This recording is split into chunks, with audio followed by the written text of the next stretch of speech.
కృష్ణ, నన్ను ఈ గండంలో నుంచి బయటపడేయమంటే పర్మనెంట్గా నరకంలోకి తోసేసావు కదయ్యా. నువ్వు హ్యాపీయే కదా? ఇంకోసారి నిన్నేమైనా అడిగితే నీ ఫ్లూట్ ఇచ్చుకొని కొట్టు. అయినా నా జీవితంతో ఆడుకుంటే ఏమొస్తుందయ్యా నీకు?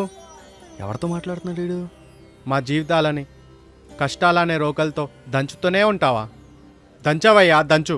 ఈ అమ్మ ఎవడ్రా వీడు? అయినా నీ శాడిజానికి ఒక హద్దంటూ లేదా? మా జీవితాలతో ఆడుకుంటూనే ఉంటావా?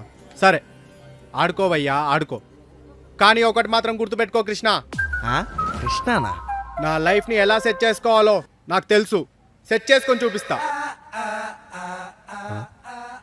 రే, ఎవడ్రా నువ్వు? నేనేదో జూలోంచలు పారిపోయి వచ్చిన జంతువులా నన్ను చూస్తున్నావు? నీకే చెప్పేది కృష్ణ, గుర్తుపెట్టుకో. పిచ్చోడా ఏంది? పిచ్చోనువా? నువ్వు ఇంకా పోలేదారా? ఓయమ్మో ఇడు పిచ్చోడే. నీకు కొంచెమైనా సిగ్గుందా మీ ఏ చెప్పగానే నన్ను కలవడానికి ఒప్పుకోవడానికి?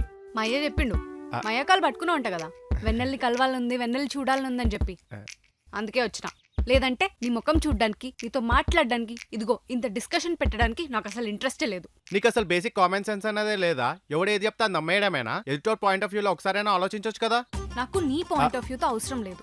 ఆ అమ్మాయి వచ్చి నేను హక్ చేసుకోవడం, నువ్వేమో ఆ అమ్మాయి ఎవరో తెలియనట్టు నటించడం మొత్తం నా కళ్ళతో చూసా. అది చాలదా నువ్వు ఎట్లాంటి వాడివో చెప్పడానికి? ఆహా, నువ్వు పెద్ద పత్తిత్వే. మరి నాకంటే ఒక్కటే ఒక ఎక్స్ గర్ల్ ఫ్రెండ్ ఉంది. మరి నీకు స్విగ్గీలో ఆఫర్ లేక ఎంతమంది ఎక్స్ బాయ్ ఫ్రెండ్స్ లేరు? ఇగో నువ్వు నా డొంకలాగినావు అనుకో, నేను మీ అయ్యకి మొత్తం చెప్పేస్తా. సరే సరే సరే సరే, ఇద్దరు తప్పు ఉంది కాబట్టి మనం కాంప్రమైజ్ అయిపోదాం. ఈ బురదలో ఎవరు రాయేసినా ఇద్దరికి ప్రమాదం. ఎలాగో నీకు నేనంటే ఇష్టమే కదా, నాకు కూడా నువ్వు అంటే ఇష్టమే. So let's compromise, okay? నువ్వు ఇంత ఈజీగా కాంప్రమైజ్ అవుతావని అస్సలు అనుకోలేదు తెలుసా.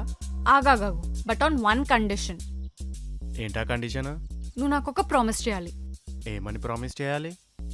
ఇవాళ నుంచి నువ్వు నాకు అన్ని నిజాలే చెప్పాలి. ప్రామిస్? ఓకే. నమ్మొచ్చా? నమ్మొచ్చు.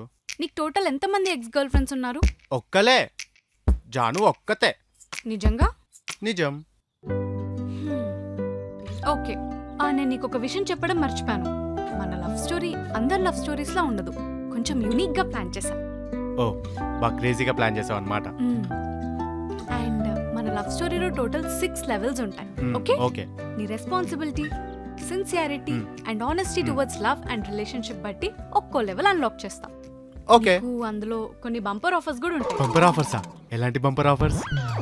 ఆగట్లే, ఇప్పుడు నాకు నీ మీద ట్రస్ట్ వచ్చింది కాబట్టి లెవెల్ 1 అన్లాక్ చేస్తాను.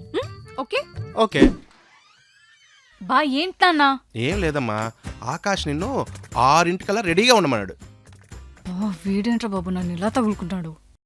ఇంకో మాట చెప్పడం నేను మర్చిపోయాను. నిన్ను శారీ కట్టుకొని ఉండమన్నాడు. ఆల్రెడీ ఆకాష్ ఆన్ ది వేలో ఉన్నాడు. సారీయా? ఉమ్, సరే మీరు వెళ్ళండి. సరే నువ్వు రెడీగా ఉండు. ఏంటి, పెళ్లి కాకముందే నాకు ఆర్డర్ ఇస్తున్నాడా? నో వెన్నెలా, వీడిని కరెక్ట్ కాదు. అయినా నీకు వాడంటే ఇష్టం లేదు కదా. ఛీ, నేను చచ్చిన చీర కట్టుకుని వెళ్ళను. పొరపాటున చీర కట్టుకున్నావో అదే చీరతో నీ కూరేసిస్తాను. ఓకేనా? Okay okay. టైం అవుతుంది, ఇదేమో ఇంకా రావట్లేదు. అసలు దీనికి నాతో రావడం ఇష్టం ఉందో లేదో కనుక్కోకుండా అనవసరంగా సర్ప్రైజ్ ప్లాన్ చేశానా? వస్తే ఓకే, మరి రాకపోతే?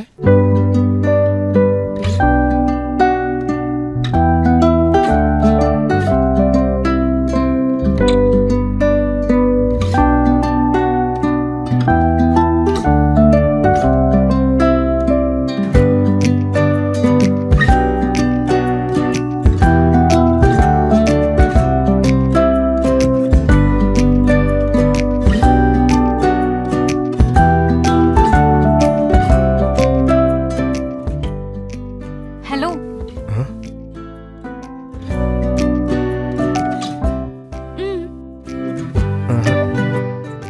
ఏ టైంకి రమ్మన్నావు? నువ్వు ఏ టైంకి వచ్చావు? చెప్పిన టైం కన్నా ½ అన్ అవర్ లేట్గా వచ్చావు తెలుసా? ఏంటి, ఒక అమ్మాయిని శారీలో చూడ్డం ఇదే ఫస్ట్ టైమా? ఎల్లోరా శిల్పానికి శారీ కడితే ఎంత అందంగా ఉంటుందో అంత అందంగా ఉన్నావు. ఇదిగో ఇవే తగ్గించుకుంటే మంచిది.